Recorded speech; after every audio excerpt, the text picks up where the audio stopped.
Muito boa noite a todos os nossos amigos e telespectadores que acompanham a Connect TV em diversos pontos deste mundo. Sejam todos muito bem-vindos e nós já vamos começar o X da Questão, programa que traz os assuntos mais emblemáticos, principalmente da política nacional, mas também com algumas pinceladas em política internacional.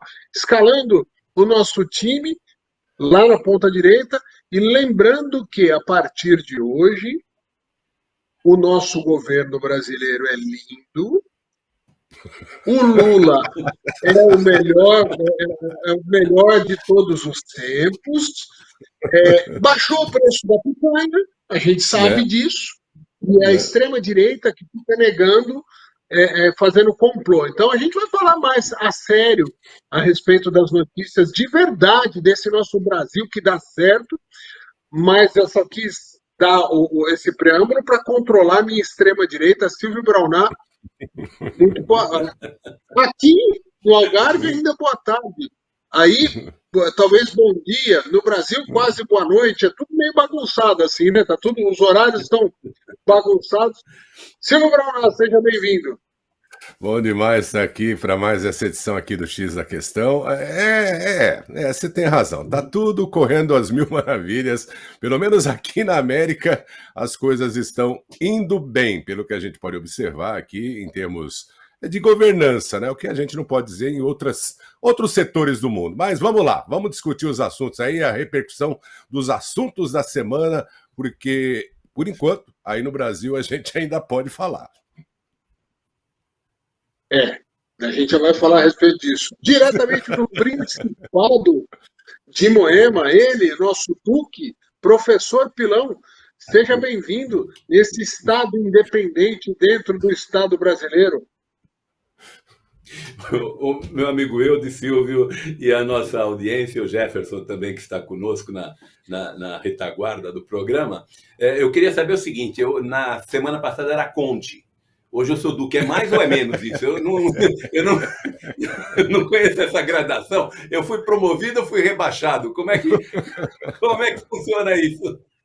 Eu confesso que eu não sei. Eu vou pesquisar e depois eu informo. Mas aqui está tudo bem também, Silvio. Você falou que por aí está tudo bem, o nosso amigo Eudes também lá em Portugal tudo bem. E aqui nós estamos lançando Alexandre de Moraes para a presidência da República. E não precisa nem ter eleição, já está eleito. Ele manda, né? E acabou. Ai, meu que Deus coisa, do céu. senhores. Aqui no Algarve, tudo lindo, sol maravilhoso, o verão chegou. Já está aquela efervescência de turistas para todos os lados. A cidade, né? As cidades já ficam mais ativas aqui, o verão e a temporada alta chegou. Esse clima de festa daqui, evidentemente, é replicado no Brasil todos os dias, né? Porque é um país perfeito, é um país em que tudo dá certo, é um país onde a picanha baixou o preço, é um país onde não há, na verdade, qualquer tipo de imposto é para o bem público, é para o bem da população, e eu estou mentindo tanto assim que é para poder explicar que nós oficialmente estamos na era da censura, uma censura moderna, uma censura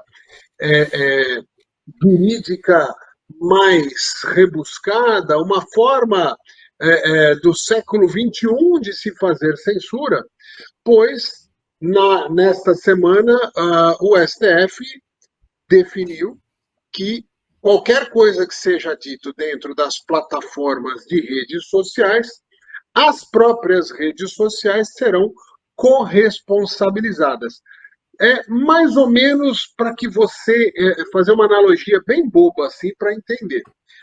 Primeiro, o que diz a lei? Que se o Silvio Braunar, por exemplo, cometer um crime, xingar, emitir opinião e essa opinião não for bem aceita, ele pode ser condenado, ele pode ser responsabilizado. Isso já diz o Marco Civil brasileiro. Ponto. O que não diz é que a plataforma é corresponsabilizada se ela não fizer uma espécie de vigilância e censura prévia, sob o artifício de multas pesadas e até de responsabilidade criminal. Bom, para fazer uma analogia, é como se você fosse numa praça, estivesse numa praça, ou estivesse, por exemplo, num campo de futebol. Você está num campo de futebol, jogando bola com os amigos, e você cometesse um crime. E o dono do campo fosse responsabilizado, ou o dono da praça, ou se você der um tapa na cara de alguém dentro da casa de outra pessoa, o dono da casa é responsabilizado junto com você. É uma analogia bem simplória, mas que diz bem os tempos modernos da nova forma de censura que o Brasil efetivamente vive a partir de agora. Professor Pilão, o que o senhor diz, né? Porque a gente tem até que medir as palavras agora. O que dá para dizer? Errei? É uma Nada, nova eu não forma digo de nada. censura? Não, não, eu não digo nada. Imagina, eu vim aqui só para ouvir vocês. Eu vou falar de jeito nenhum. Eu não vou falar porque eu não quero responsabilizar a plataforma, entendeu? Coitada da plataforma, né? Se falar alguma coisa errada, ela dança, né? É o fim do mundo, não sei onde chegamos. Quer dizer, chegamos muito próximos da Venezuela agora, né? Faltavam alguns milhares de quilômetros, já diminuímos para centenas deles.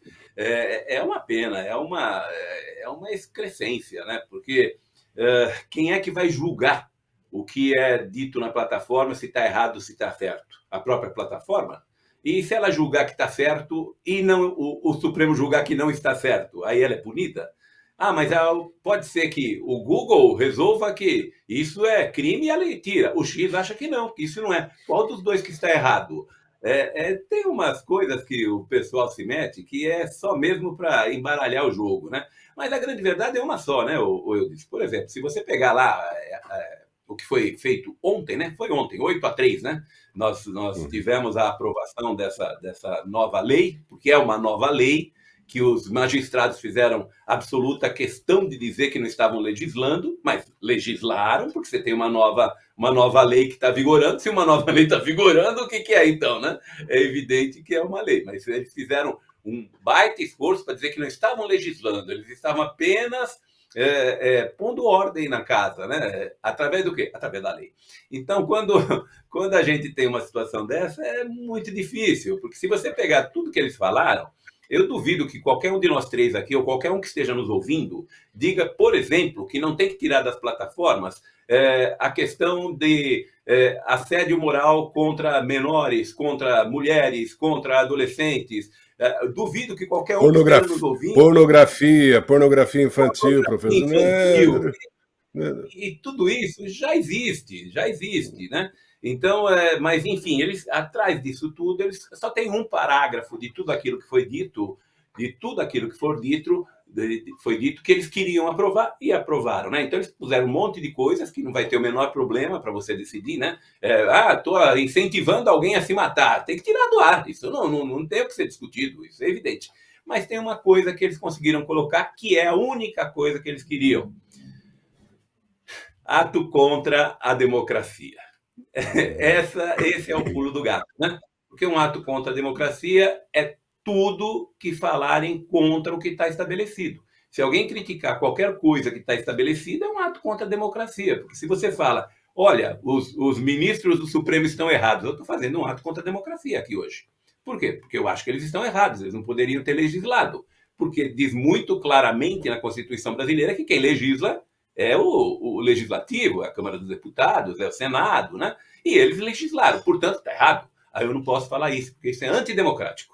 Se eu julgar que as urnas eletrônicas, porventura, não funcionam bem, antidemocrático. E assim vai embora. Então, o que eles queriam era o antidemocrático está lá, e o antidemocrático já definiu quem será o próximo presidente da República, meus amigos que nos assistem, Silvio Braunar e Eudes Ricardo, que eu já venho falando o nome dele há algum tempo.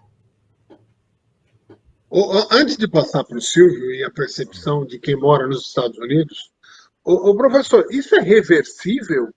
A Câmara e o Senado podem se rebelar e eventualmente derrubar essa regulamentação através de uma nova lei que se sobreponha? Sim, pode, com certeza. O problema é fazer, né?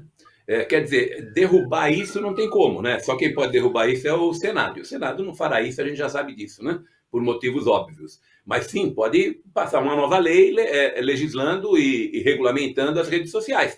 Mas a hora que chegar lá no Congresso, lá no Supremo, dizendo que essa questão de ato contra a democracia vai tirar, eles falam que é inconstitucional e que tem que deixar. É muito difícil. A gente sabe como estão as coisas aqui no Brasil. E a centralização de poder no Supremo é muito grande. E você não tem nenhum recurso, porque eles são o Supremo. Então, se o Supremo diz, não tem nada acima do Supremo que desdiga, né? O único que pode desdizer seria efetivamente o Senado. E eles não farão nada. Silvio Braunat, a gente sabe que nos Estados Unidos houve um período específico aí na época da pandemia em que havia uma pressão também de bastidores e uma tentativa de criminalização caso a plataforma não seguisse o que era o status quo, né? O que era tido como ciência e qualquer coisa fora daquilo não seria admitido. Não sou eu que estou falando isso, Mark Zuckerberg foi quem declarou numa comissão do Congresso americano. Então, queria saber, com a chegada do Donald Trump, essa abertura da comunicação, essa liberdade de expressão, como sempre foi vista e entendida e praticada pelos americanos, voltou. Aí, esse tipo de notícia sobre o que o STF está fazendo no Brasil, quer dizer, criando uma censura, é isso. Chega de alguma maneira ou as narrativas embolam e continua aquela coisa da qualquer coisa que seja favorável ao Trump por uma parte da sociedade está errado, ou seja, liberdade de expressão passou a ser um problema nos Estados Unidos também. Não. Aqui é bem diferente daí do Brasil. Primeira coisa que o governo Trump fez quando ele adentrou ao governo, né, e falando sobre essa nova lei, né, que vamos colocar assim, que o Supremo, só fazer um paralelo que você fez no começo do programa a respeito da responsabilização das plataformas. Só voltar nesse tema rapidinho para dar uma mensagem que eu vi também nas redes, que por enquanto dá para ver, né? É o comparativo dessa atitude do Supremo com a responsabilização das plataformas seria a mesma de um proprietário de uma BMW, lindona, maravilhosa, entendeu? O cara anda a 190 quilômetros aí na Castelo Branco, em São Paulo, você entendeu? E aí atropela uma pessoa e mata, né? Aí o que vai acontecer? Quem vai ser responsável? O motorista que estava a 190, né?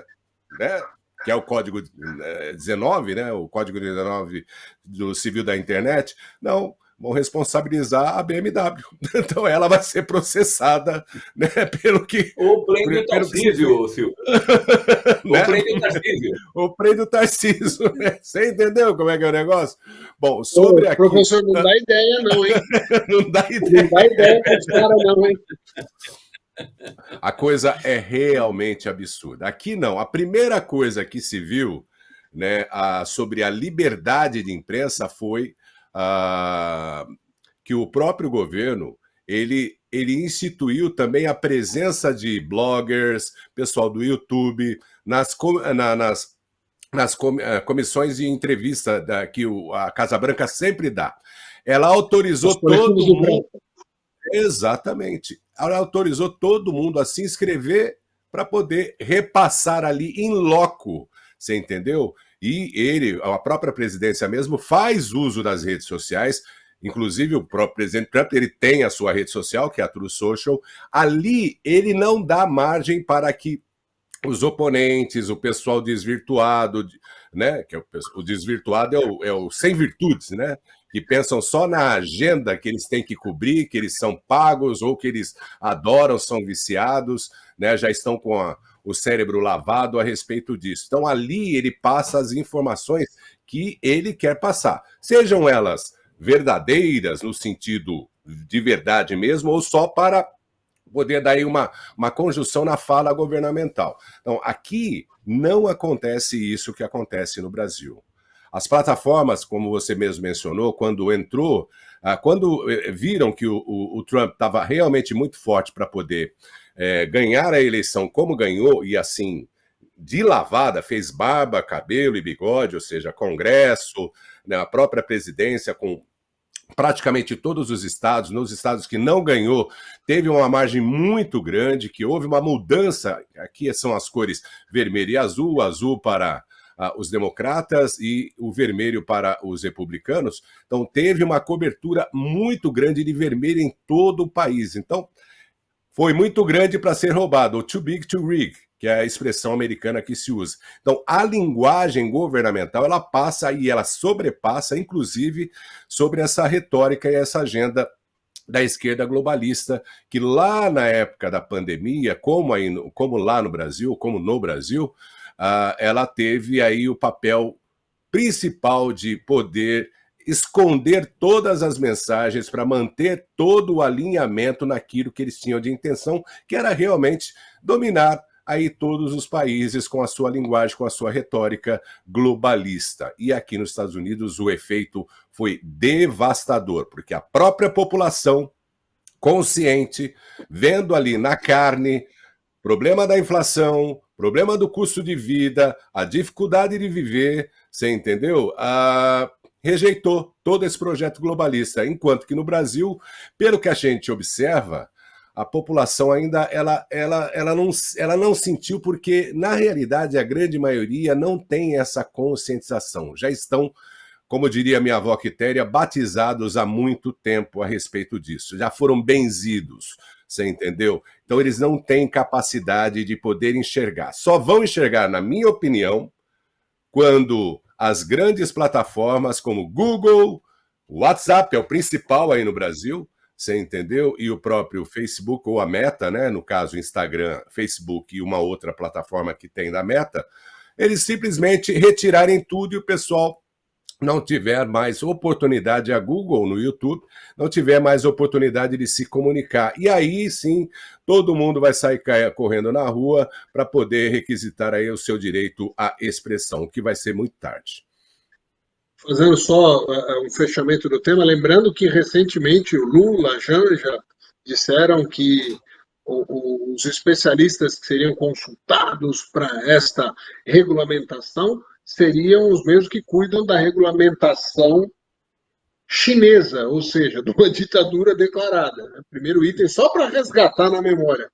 A segunda coisa que acho que é importante, eu não acho que essas grandes plataformas elas vão sair do Brasil, porque mesmo com as adaptações, mesmo que elas sigam, mais ou menos assim, se o Google fizer uma censura a pedido do governo, e todo mundo sabe que a culpa não é dele, entre aspas, ele passa de refém ainda, de bonzinho, e amanhã ou depois, se isso mudar e está tudo certo, eles vão abrir mão do Brasil, que é muito dinheiro. Nós estamos falando do país que mais consome redes sociais no mundo, né? Per capita, assim, são bilhões, não são milhões. Então os caras não vão abrir mão. E terceiro não, item... Rápido. Assim. Aí eu passo para o terceiro item, que eu vou pedir para o Jefferson colocar agora, se puder, agora, mas pode ser na edição. Essa cena, eu não sei se eu chamo de patético, lamentável, enojante,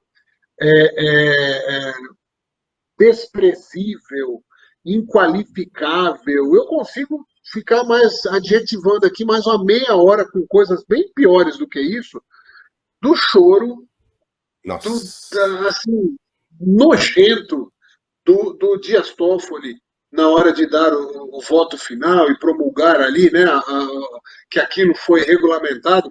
Aquilo é de um cinismo, de uma capacidade de ser um ser humano, sabe, um lixo de ser humano, o cara fazer aquilo, porque é nítido que é um jogo de cena, é um jogo de poder, é um jogo de interesse.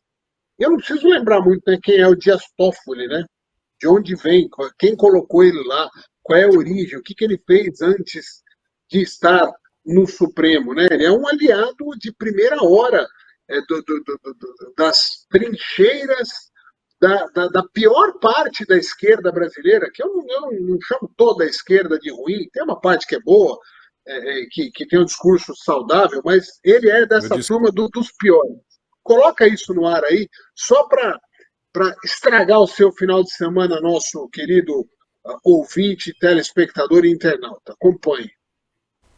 E muito me honra, senhor presidente, poder fazer a leitura desta tese. E digo, senhor presidente,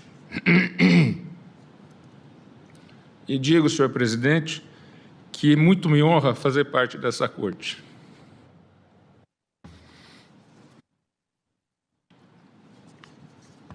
Só para fazer um registro, enquanto o ministro Toffoli toma um gole d'água, a meu crédito, eu digitei pessoalmente cada uma das teses aqui, ouvindo um por um e construindo todos os consensos possíveis, e com a boa vontade de as pessoas que foram abrindo mão das posições mais radicais, e com os 10 dedos digitados ali rapidamente. Obrigado, senhor presidente, me deu a oportunidade de resgatar o fôlego, mas é porque é de coração que eu falo isso.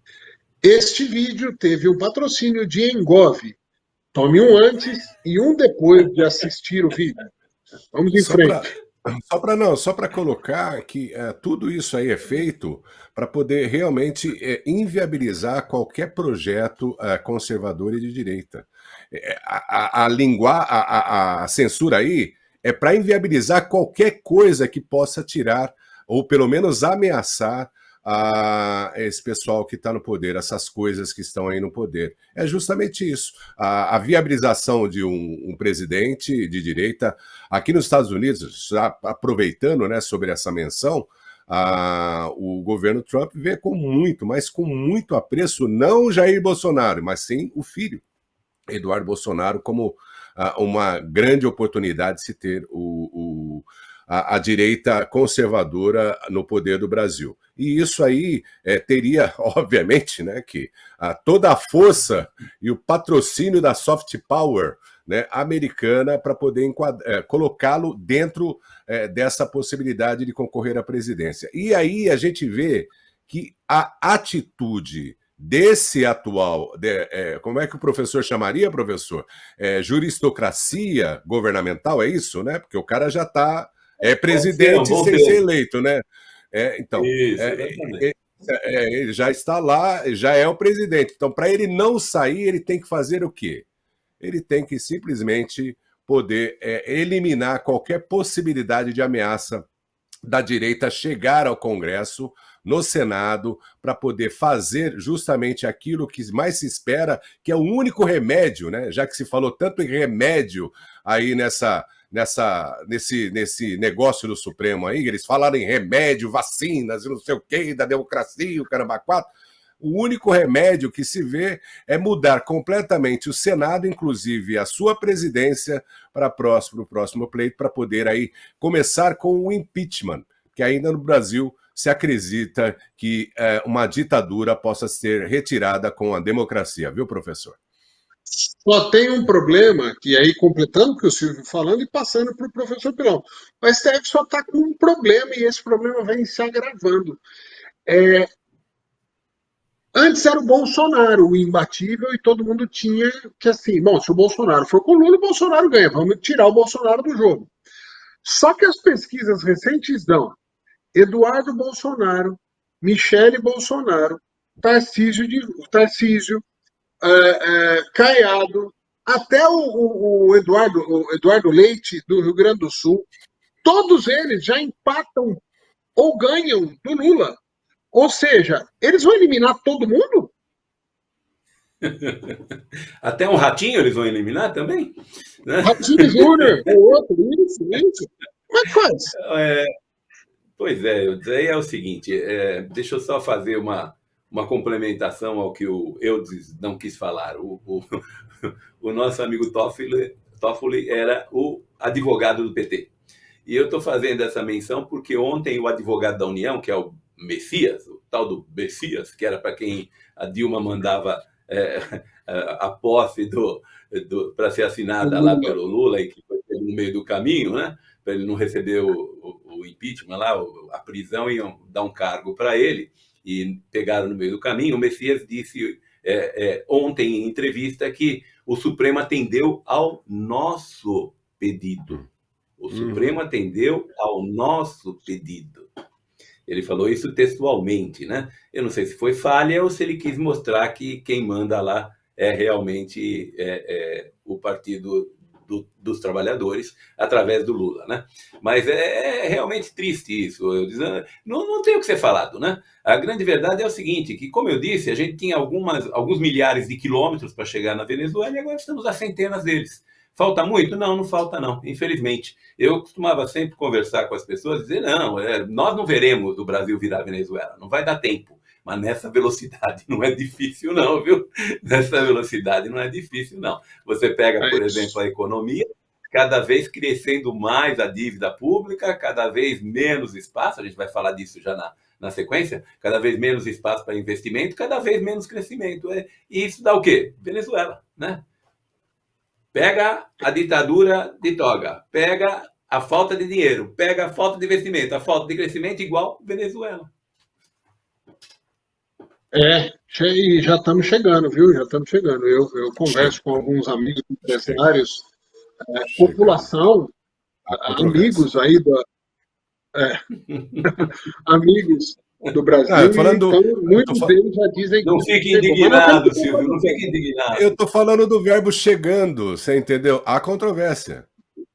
Nós temos que trocar o tema, e aí a gente vai entrar nessa... Podemos continuar trocando de tema, nós vamos continuar no tema. Estou parecendo a Dilma apresentando o programa aqui, né? Eita, a gente dobra.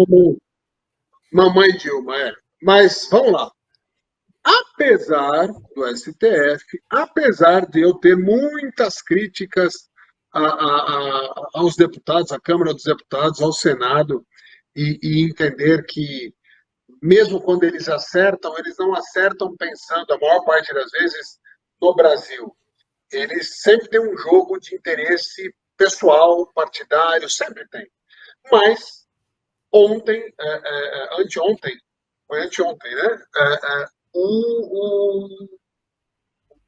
A Câmara dos Deputados deu uma surra, uma sova. O presidente Hugo Mota colocou em pauta e foi para votação o veto ao projeto de lei que mudava as alíquotas do IOF, e tal, que no fundo era aumento de imposto, e o governo ficou indignado, né?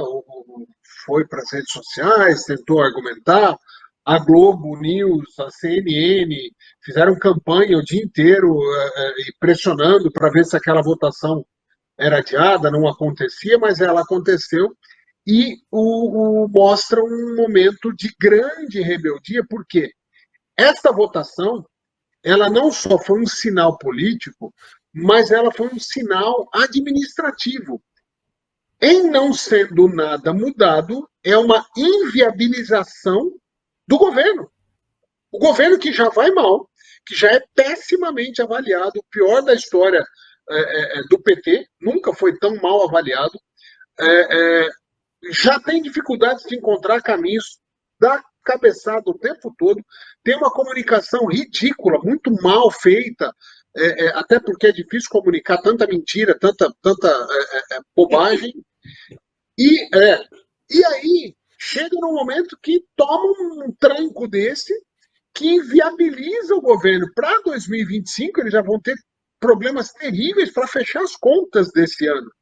E já programa um 2026 caótico, ano de eleição, ano em que o STF vai ter que trabalhar muito para conseguir tirar todo mundo, deixar, sei lá, se for o Lula com o Tiririca para o segundo turno, talvez o Lula tenha chance, né? Ou se for o Lula, sei lá, ou não, né?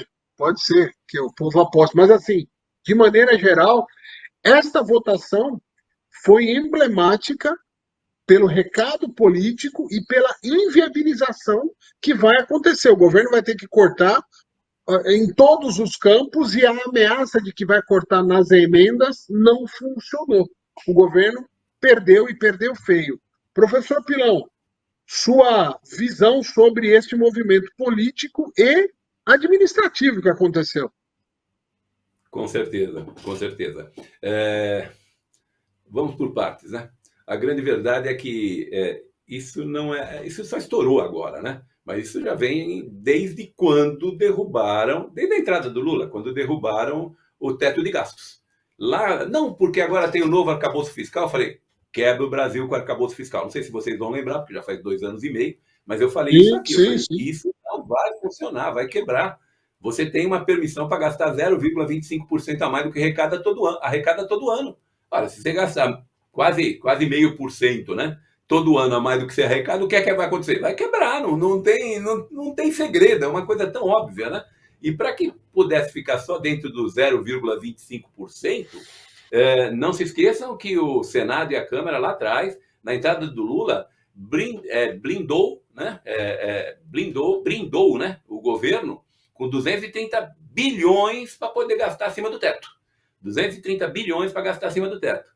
Aí no ano seguinte, ele gastou mais 50, 60 bilhões a mais do que devia. Não, mas agora em 2025 a gente vai entregar no ponto. Aí para entregar no ponto, eles fizeram a manobra do IOF. Por quê? Porque não vai entregar no ponto, vai dar de novo prejuízo. E para não dar prejuízo, porque é o que eles tinham colocado como sendo a regra do arcabouço fiscal, né?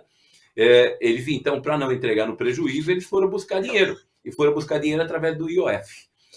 O IOF, nós há 15 dias atrás, a gente conversou a respeito deles, e eu falei para os nossos espectadores, eu volto a repetir, porque o discurso do PT é assim, nós estamos tentando criar imposto para o andar de cima, né? O Haddad fala, é o andar de cima, é o andar de cima. Dos ricos. Dos ricos. É o triplex. Para o triplex, exatamente. Quem tem que pagar são... O que nós estamos fazendo é pondo imposto para eles, para não cortar benefício social. Esse é o discurso, e ele foi falado de ontem para hoje, acho que umas 5.000 vezes, né? E o problema é que para a grande população isso cola, né? Mas para a grande população isso cola, Silvio. Esse é o problema. Se você for perguntar, os caras falam, porque estão brigando aí por um imposto que quem ia pagar era rico, né? Quem ia pagar esse imposto era rico. Eu não vou para o exterior, como é que eu vou pagar imposto? Eu não mando dinheiro para o exterior, como é que... E eu comentei isso na semana, no nosso último programa, semana retrasada, e eu falei que as pessoas não se iludam, quem paga imposto é pobre. O rico vai pegar esse imposto e colocar no custo, ponto. Aumentou o imposto do rico, ele coloca no custo. Não tem dúvida, ele não vai pagar imposto. Perde nunca. Não tem jeito.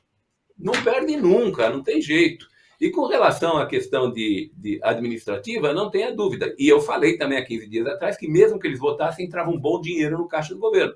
O governo já está arrecadando há um mês. Porque já está arrecadando, já arrecadou. Então já deu uma bela de uma inchada no caixa dele, né? Só lembrando que no mês passado bateu recorde de recolhimento de imposto em 230 bilhões de novo. É recorde em cima do recorde de novos impostos. Mais de 35%, mais de 1/3 do ano, a gente trabalha para pagar imposto. E com relação, só para eu fechar, Eudes, lembrando que o placar da votação foi de 383 a 98. 383 a 98. E eu estava dando placar de impeachment. O impeachment da Dilma, sabe quanto é que foi? 367. O Lula teve 388 contra ele. Teve mais voto do que a Dilma no momento do impeachment, quando a popularidade dela beirava 7%, né? Na semana do impeachment, a popularidade dela caiu para 7%. Ele, com 27, está com 383 deputados contra ele. Ela tinha 367. Alguma coisa não vai bem, né? A controvérsia sobre esses 20, não sei quanto por cento. Peraí, antes de passar para o Silvio, professor, mas vamos lá. Vamos ser justos aqui. A gente sabe que eles aumentaram muito a arrecadação, eles gastaram acima do teto, mas a gente sabe que a saúde, a educação, a segurança, tudo melhorou muito. Pelo menos esse lado a gente tem que, não é? A entrega foi muito maior.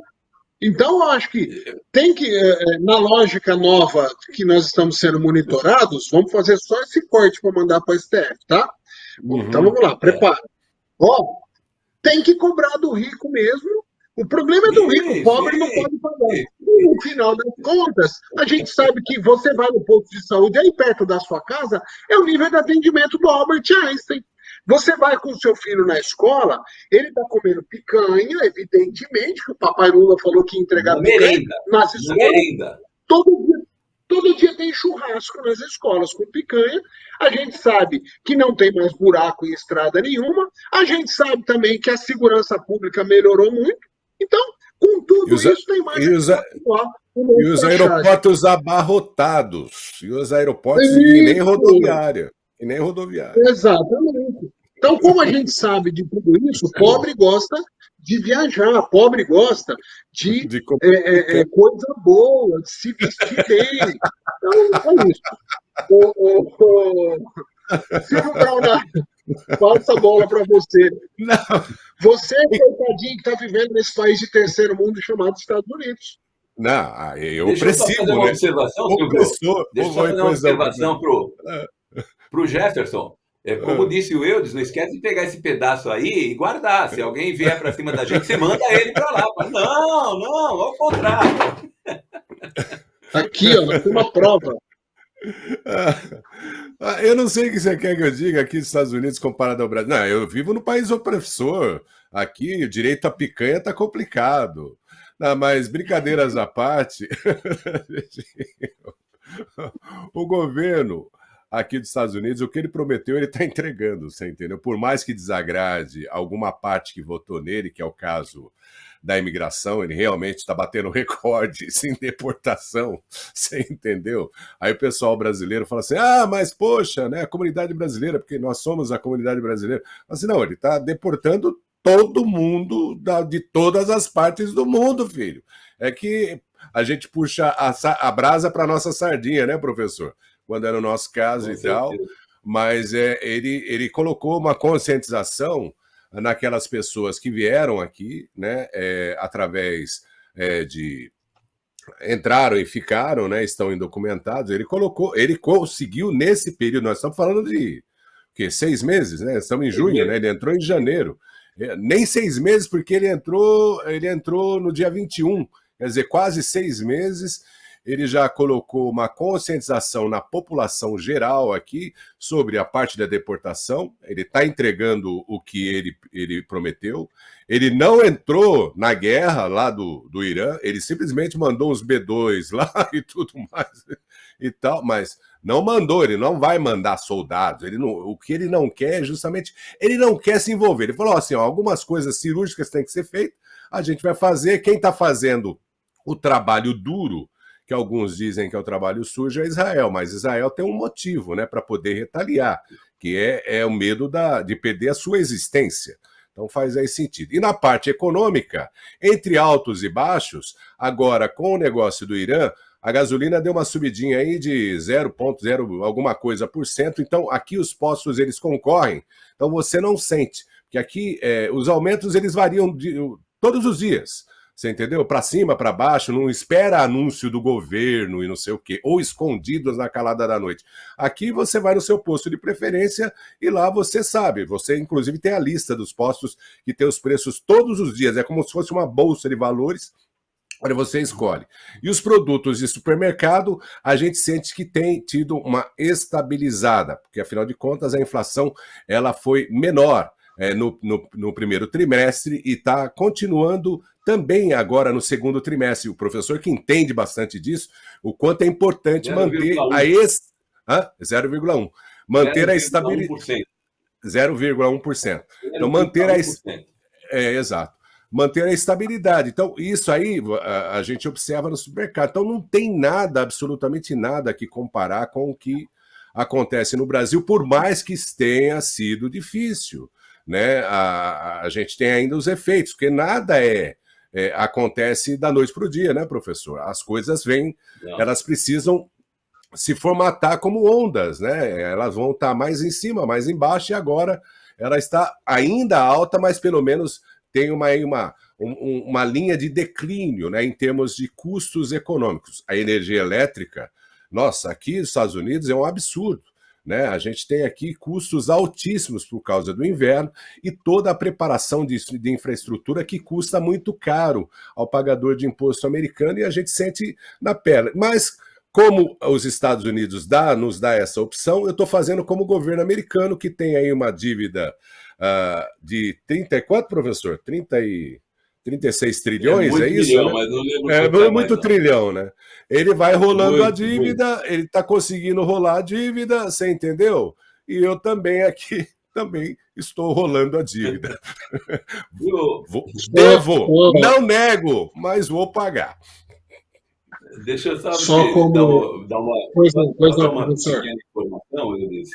Na terça-feira, o Lula liberou mais de 1 bilhão de emendas parlamentares e levou no meio da testa 383 votos. É verdade, professor. Com mais de 1 bilhão de emendas parlamentares liberadas. Só uma observação. As pessoas podem reclamar do Trump e podem reclamar do Lula. Mas se tem uma coisa que eles não fizeram foi mentir. Nenhum dos dois mentiu. É verdade. O Trump falou, eu vou deportando, eu vou acabar com a guerra. Está acabando. O que ele falou, ele está fazendo. E o Lula do mesmo jeito. Ele falou assim, bom, é o seguinte, eu não quero teto de gasto. Vou fazer aqui um outro arcabouço fiscal. O outro arcabouço fiscal diz que eu posso gastar. Ah, beleza. Então, ele está fazendo o que ele falou. Vou fazer 38 ministérios. Vou fazer o trem da alegria. Pois é. O que ele falou que ia fazer, ele está fazendo. Nesse sentido, eu acho que, de verdade, a gente ouvia muito falar em estelionato eleitoral, esse tipo de coisa, antigamente e tal. O Lula está fazendo exatamente o que ele disse que ia fazer. A única coisa é que, eu não sei se ele realmente acreditava que a entrega seria outra, que eu brinquei agora há pouco. Todo mundo ia comer picanha, depois de picanha virou um franguinho, depois de franguinho virou ovo, depois de ovo virou ovo de pata, porque ovo de pata é uma maravilha. E depois virou abóbora e assim vai.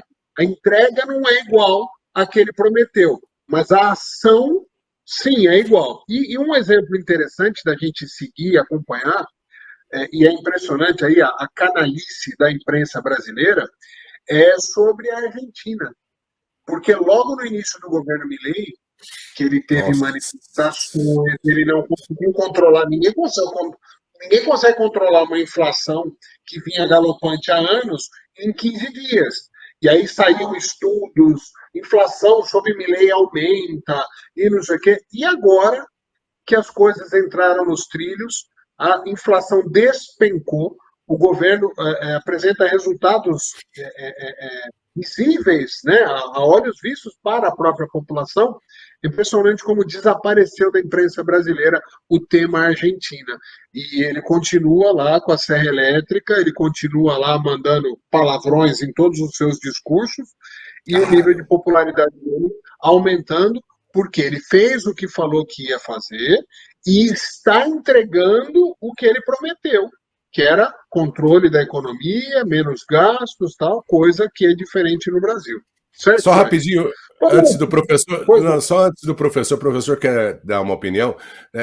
A diferença do Milei para o Bolsonaro em 2018 foi que o pessoal que ele colocou na assistência a ele, né? Tirando o Paulo Guedes, obviamente, o Tarcísio na infraestrutura, mas de resto, o que o Milei colocou, ele viu a fotografia brasileira e falou assim, não, eu tenho que colocar gente que é minha gente do meu lado. Por isso que está funcionando e a própria mídia argentina não consegue combatê-lo, você entendeu? Nesse trabalho, e ele está entregando bastante. Apesar de ter o sistema judiciário totalmente canhota, que é o que eles têm lá na Argentina. Pois não, professor, desculpa interromper isso. Não, só porque foi muito bom eu trazer a Argentina, porque nós estamos falando aqui dos países em desenvolvimento, né? Se a gente quiser dar esse nome, e fala-se em crescimento de, segurem-se, 8%. Nossa. O crescimento da Argentina nesse ano, 8%, maior do que o da China, segundo os dados que estão sendo projetados. Claro que ainda estamos no meio do ano, temos um percurso adiante. E inflação de 1,5%. Essa é a perspectiva da Argentina. É ruim, né? Professor, que inveja, né? Eu jamais pensei que um dia ia falar que eu estava com inveja de argentino, professor. Mas que inveja. Não, mas você jamais pensou, porque você... por causa dessa rivalidade Brasil-Argentina, a gente sempre olhou a Argentina como não, a gente não presta muita atenção. Mas, historicamente, eu vi alguns gráficos, li algumas coisas a respeito. O Brasil, desde sempre, esteve, desde sempre, que eu digo da República em diante, desde sempre esteve entre os países mais pobres. Mas não estou comparando com o primeiro mundo, não estou comparando com a Europa, eu não estou comparando com a América, só da América do Sul. Nós sempre estamos na parte de baixo da tabela, ou quase sempre, dos países mais pobres da América do Sul, que é uma das regiões, não, seguramente é a segunda região mais miserável do planeta. Só perde para a África, que infelizmente tem uma miséria quase que generalizada. Então, é triste de ver que não é que o Brasil não está dando certo agora, por causa só desta esquerda que está aí, não. O nosso problema é histórico e é muito difícil de mudar, tem que ter muita coragem. No contraponto disso, a Argentina e o Uruguai quase sempre estiveram, a Argentina, o Uruguai e muitas vezes o Chile, quase sempre estiveram entre os países com a maior riqueza per capita da América do Sul. É uma vergonha um Brasil desse tamanho não cumprir o mínimo necessário para a sua população. Para finalizar, 30 segundos, vai. Não. É só para falar que o grande culpado disso tudo foi o golpe da República, né? Foi o golpe da República que fez tudo isso. Não vamos entrar nesse tema, porque senão nós vamos lá. Como a gente estava falando de governo Trump, vamos estender agora para este tema que temos que falar também, e é natural, e é de interesse mundial. A Guerra dos 12 Dias, batizada pelo próprio Donald Trump, de forma muito Trump de ser, né, através das suas redes sociais, ele batizou, ele falou, tem que ser, ele avisou, esta guerra tem que ser chamada da Guerra dos 12 Dias, daqui a 6 horas vai ter o Irã para de atacar, depois mais 12 horas Israel para, e acabou essa palhaçada. E aconteceu, lá no final de crisezinho, aconteceu. E tudo isso só começou porque Israel atacou as centrais nucleares de um enriquecimento de urânio para fins energéticos, que é lógico que a gente acredita que é o que o Irã faz, evidentemente. Não tem motivo para duvidar disso. Só porque eles falam que querem destruir o grande Satã é os Estados Unidos, e destruir o pequeno Satã, que é Israel. Então, como eles falam isso, a gente vai acreditar que eles estão produzindo arma de destruição em massa? Lógico que não. Silvio Braunato, você que vive nesse país capitalista, nesse país que invade os outros países, opressor, que quer o mal, o que você tem a dizer? Nem dizer que o Trump, ao mesmo tempo que ele tem essa presença, porque ele é grandão, né, loirão, né, laranjão, caramba, quatro, né, ele teve a chegada dele na OTAN essa semana foi um absurdo, né? Ele chegou lá e falou, vocês têm que aumentar aí os seus níveis de gasto com defesa, a galerinha assim, senhor. Meu, isso é poder, amigo. Sabe por que é poder? Porque ele tinha mandado na guerra das 12 horas, aí, 12 dias, né, Neudes? 12 dias ele mandou 6 B2, você entendeu? 6 B2 que saíram aqui do Missouri, no lugar onde eu morei na década de 90, né? E saiu de lá, ninguém percebeu, ninguém viu, deram o maior gato numa esquadra que estava indo para Ilha Garcia, lá no Índico lá e tudo mais, tava indo 30 não sei quantos aviões, porta-aviões, o Nimitz, não sei o que. No céu. Ninguém ficou sabendo. Na hora que ficou sabendo, os caras já estavam aqui de volta no Missouri. Aí ele falou, olha, acabou o negócio aí, encerra. Então quando ele chegou na OTAN, ele falou, você Alemanha, você a bonitona lá da Suíça, da Suécia, a líder do não sei o que, 5%, tá? Se não fizer... Tô fora dessa brincadeira e vocês vão ter que se resolver lá com o russo. Vai ter que se resolver com o chinês. Vocês que sabem. Aí é obediência. O lance chama-se poder. Eu não sei qual é o segredo dele. Obviamente que a gente não tem a menor condição. Ele deu nome a essa guerra dos 12 dias. Né? Eu acho que tem uma correlação com a guerra dos 6 dias, né, de Israel contra o mundo árabe lá em 67. Eu acho que tem alguma coisa a ver, ou correlativa aí nesse sentido. Mas é o que a gente vê, que a imprensa a tradicional da agenda globalista, tenta colocar água nesse café, mais água nesse chá, você entendeu? Para ralheirar. Que não aceitaram, que não acertaram, que ele não acertou os locais do enriquecimento das...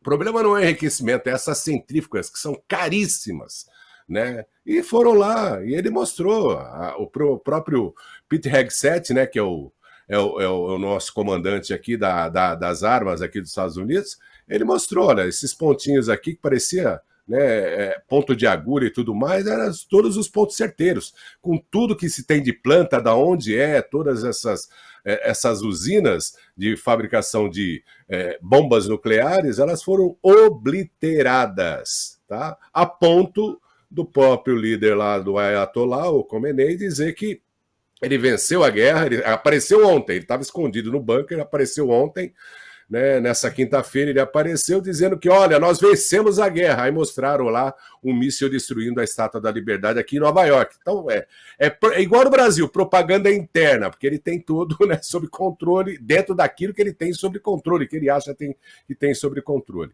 Então o efeito na realidade aqui é muito, mas muito visível do poder do Donald Trump, né, sobre essa situação de governo dos Estados Unidos. Ele mostra poder. Então, agora é uma opinião que eu gostaria que acontecesse. Depois desse imbróglio, que é muito sério, né, de Terceira Guerra Mundial mesmo, né, que ele comece a ter os olhos mais centrados para a América do Sul. Você entendeu? Mas vocês entendem, né, do que eu estou falando. Mais centrados na América do Sul, com atitudes diplomáticas, de soft power mesmo, atitudes que estejam dentro do ato das democracias, da liberdade dos povos, né, sem ingerência nenhuma, estou falando de força, né, que ele tem os olhos mais voltados para a América do Sul e principalmente ao Brasil, porque há uma necessidade, eu vejo que há uma necessidade de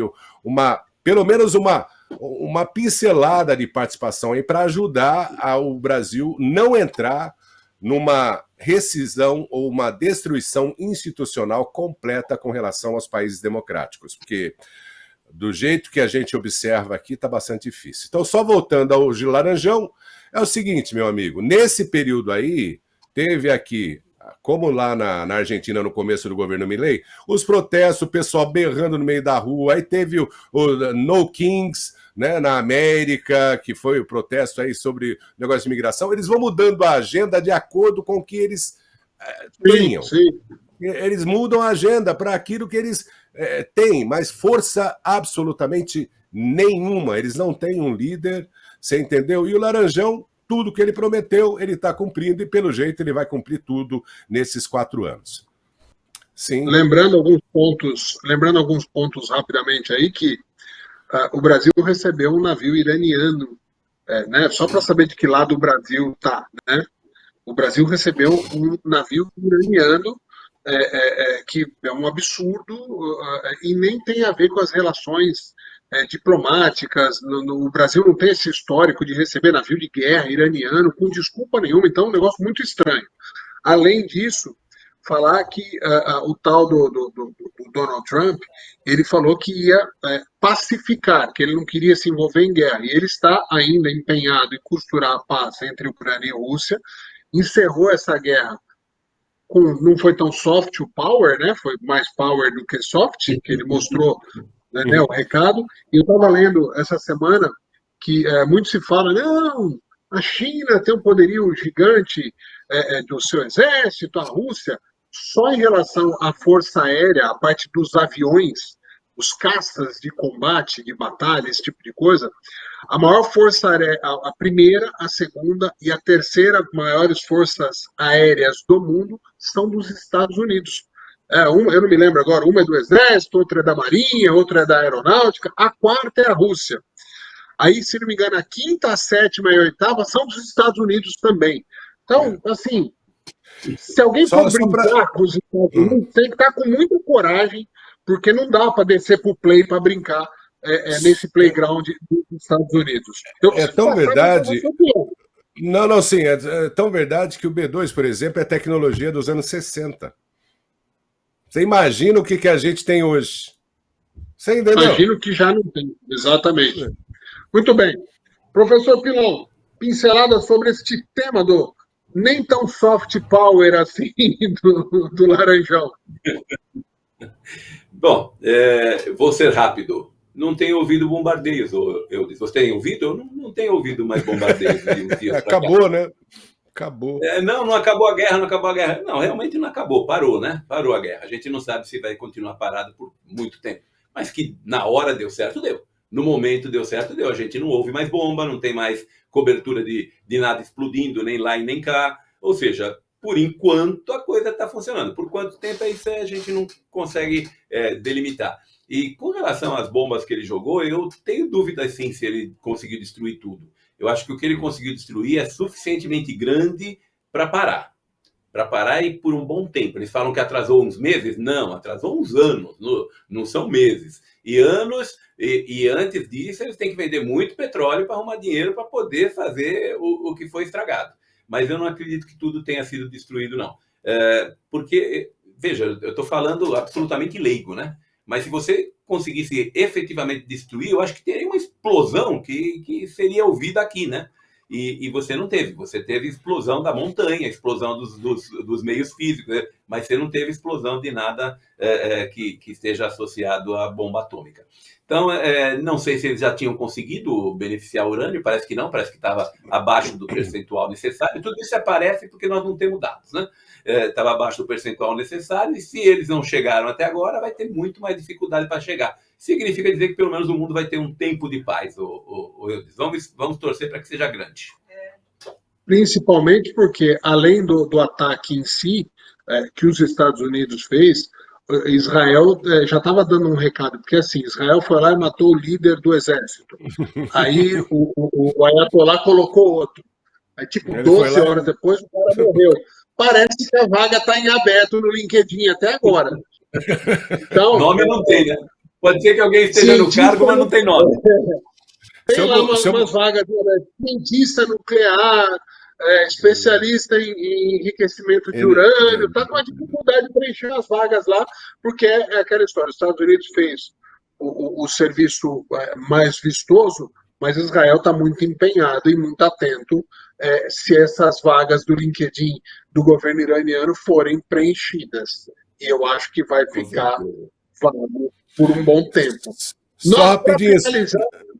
Só rapidinho sobre os barcos iranianos no Brasil, a relação dessa desgovernança, dessa coisa aí que está na presidência do Brasil com o Irã já é desde o primeiro mandato dele, né? Com Ahmadinejad e tudo mais. E ninguém observou, mas no Brasil teve um almirante, né, da Armada do Sul, do Atlântico, né? Teve um almirante no Brasil fazendo uma visita e ele não teve permissão de ir até a Raposa, não sei o que lá do Sol, lá no norte do Brasil, Amapá, ali, divisa com a Guiana e tudo mais, onde se tem a jazida de urânio, onde é extraído urânio e tudo mais, biriri, barará. Ele não teve autorização de visitar essa área. Então, só para lembrar os incautos que há uma observação americana muito séria, muito estreita a respeito dessa região aí do norte do Brasil,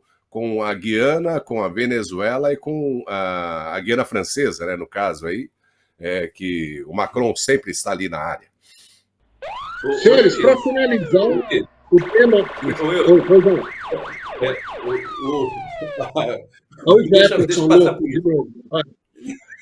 Deixa a polícia passar.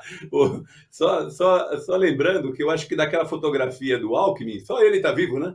Exatamente, a gente já mencionou aqui.